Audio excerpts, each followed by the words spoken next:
Junior కళాశాల విద్యార్థులకు she team ఆధ్వర్యంలో అవగాహన కార్యక్రమం జరిగింది।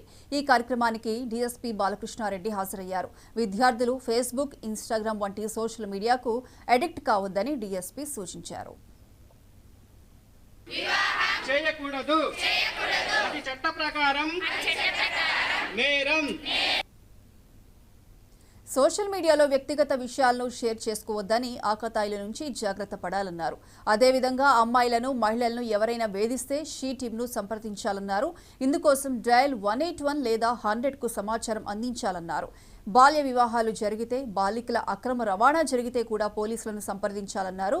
ఈ కార్యక్రమంలో she team incharge Shekhar, college principal Mallikarjun, అధ్యాపకులు తదితరులు పాల్గొన్నారు।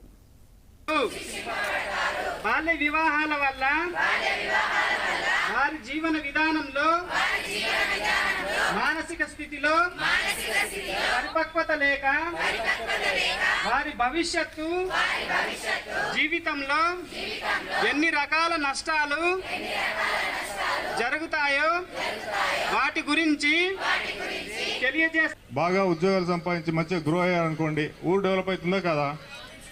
సేమ్ వే దేశంలో ఉన్న యువత మీరు చక్కగా చదువుకొని చక్కగా వృత్తిలోకి వచ్చి మంచి స్థాయిలో నిలబడ్డప్పుడు ఈ దేశం ముందుకెళ్తుంది।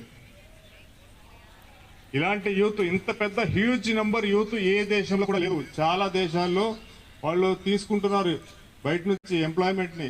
మా దేశంలోకి రండి, మేము ఉచితంగా మీకు సిటిజన్షిప్ ఇస్తాము, మీకు ఎంప్లాయ్మెంట్ ఇస్తాము, మీకు షెల్టర్ ఇస్తామని। ఎందుకంటే అక్కడ మ్యాన్ పవర్ లేదు, చదువుకున్న వాళ్ళు లేరు।